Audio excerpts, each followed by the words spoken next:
Welcome back. You're still with us on Startup Street. After a decade in Silicon Valley, Ashwini Asokan started Mad Street Den with the aim of bringing computer vision technology from science labs into the hand of people. Today, her AI platform powers retailers and online marketplaces, including Mercadolber in Latin America, Zilingo in Southeast Asia, and other companies in North America, the Middle East, and Japan, as well as at home in India.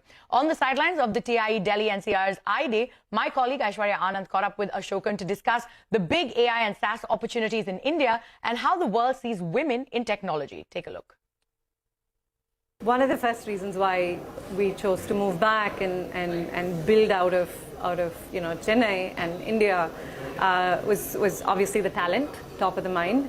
The kind of deep tech AI talent that is out there in India here is just, and it's been growing, right? And we wanted to kind of invest in it ahead of the explosion, and in 2015-16 we kind of started that journey, especially in the space of all things AI.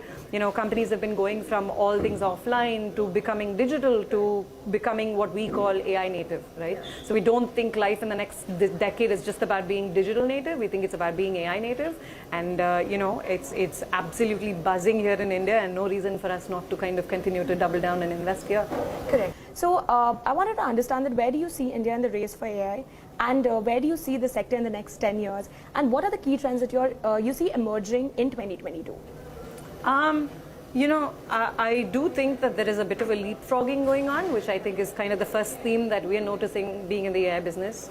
Companies that are still running on mainframe and largely just on legacy systems are not just replumbing to just take the next set of steps, but they're actually leaping straight into saying, let's just replumb our entire business bottoms up, right? And AI is being baked, and data systems and everything is being baked right into the fiber, into the DNA of these companies. So that is a big change we're seeing globally. But it also feels like a bit of a backlash coming out of the pandemic, and then immediately followed by the market crash. You're starting to see companies, and I think there was a lot of conversations about the new age companies that are coming up and adopting AI, but we actually see the activity with really old money and old companies and really large enterprises that have been around the block. India is poised to become the SaaS capital in the next few years.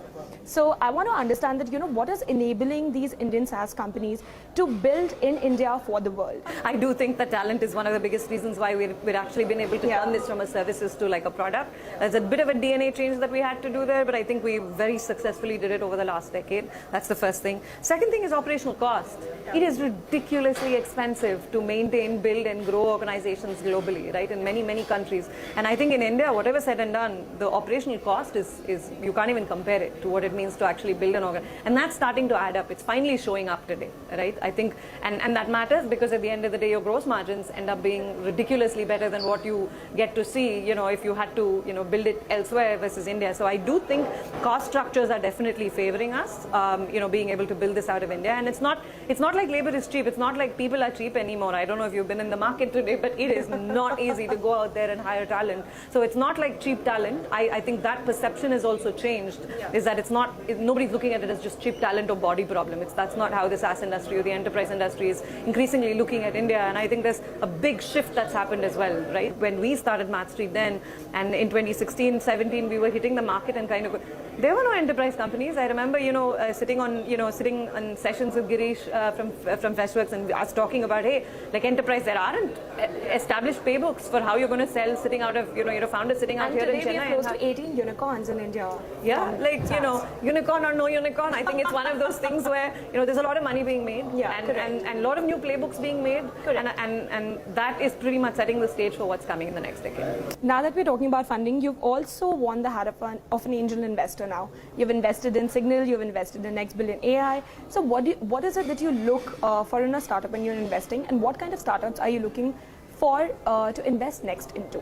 What are going to be your focus key areas? So I have 3 focus areas. I have about 25, 30 companies that I've invested in the last couple of years. The reason for that is there's a few different reasons why I've done it, right? One is all things SaaS and enterprise, very close to home. Second area is all things deep tech and infrastructure. We are obviously a very heavy deep data infrastructure and deep tech company, and so we come with expertise in product and tech in ways that India is just, a lot of the new companies are just starting to explore, and so to be able to add value value from that perspective has been very, very helpful, both for the people we end up investing in, but also, you know, the kind of work that we get to do. It feels like a good positive cycle to be investing in a space where we clearly have, you know, an expertise there. And the third one, of course, is women-led startups, which is a favorite topic of mine. I've invested in a lot of women-led startups over the last couple of years, and, you know, early stage activity with female founders is just like absolutely exploding. Growth stage is a whole other ball, and we won't go there, you know, into that game right now. But I think it's fantastic that the pipe in the early stage with women is